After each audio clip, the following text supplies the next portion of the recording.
70,000 years ago, we were just another species of ape. Insignificant, vulnerable, and largely irrelevant in the grand scheme of nature. Today, we rule the world.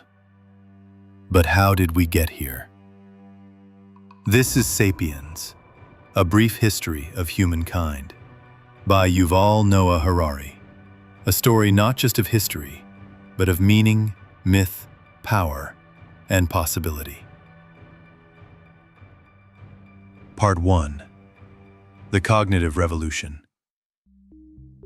70,000 years ago, something shifted in the human brain. We began to think differently. This was the cognitive revolution. We imagined things that didn't exist: gods, nations, money, morality. These shared fictions changed everything. They allowed us to cooperate in large numbers, far beyond any other animal. The truly unique feature of our language is not its ability to transmit information about men and lions. Rather, it's the ability to transmit information about things that do not exist at all.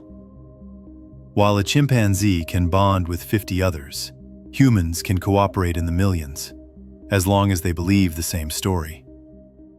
You could never convince a monkey to give you a banana by promising him limitless bananas after death in monkey heaven. But humans, we kill, die, and build civilizations on imagined realities. Part 2. The Agricultural Revolution. Around 12,000 years ago, humans began farming. This was the Agricultural Revolution. It sounds like progress, but Harari calls it history's biggest fraud. Why? Because while farming increased food, it made life harder for individuals. We didn't domesticate wheat. Wheat domesticated us. The Agricultural Revolution left farmers with lives generally more difficult and less satisfying than those of foragers. Farming meant longer hours, worse health, and rising inequality. Surpluses led to kings, armies, and taxes, and most people became peasants, working for systems they didn't control. As Harari writes, history is something that very few people have been doing, while everyone else was plowing fields and carrying water buckets. Part 3. The Unification of Humankind. Despite violence and division, history shows a long arc toward unity. Harari identifies 3 forces that unified humanity: money, empires, and religion. Money is the most universal and efficient story humans ever told. It isn't backed by gold or gods, but by shared belief. Money is the most universal and most efficient system of mutual trust ever devised. Empires brought together millions under one rule. They spread language, law, and culture, and shaped global identity. Religion gave structure to chaos. From tribal spirits to universal gods, religion offered purpose, morality, and community. Religion can thus be defined as a system of human norms and values that is founded on a belief in a superhuman order. It turns strangers into brothers and suffering into meaning. Part 4. The Scientific Revolution. 500 years ago, humans admitted something powerful. They didn't know that humility sparked the scientific revolution. Science advanced not through certainty, but through curiosity and doubt.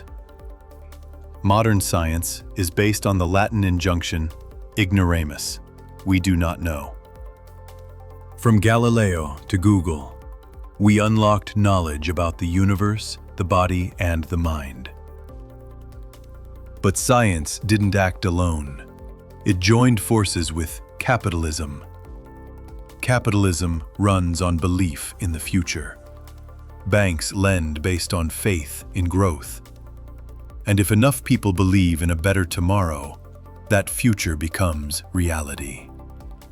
The entire modern economy is based on the principle that future growth is essential. But it also demands constant growth and endless consumption.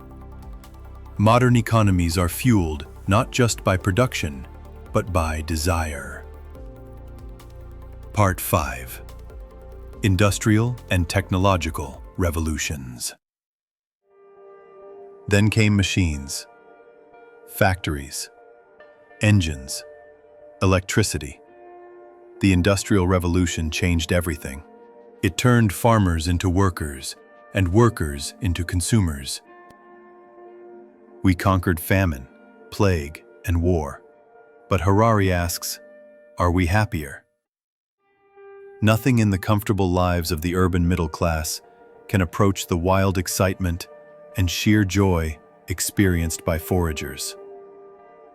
We scroll, we consume, we produce, but do we feel fulfilled? Part 6. Homo Deus, the next step. Now, we stand at the edge of a new kind of evolution: biotechnology, artificial intelligence, genetic engineering.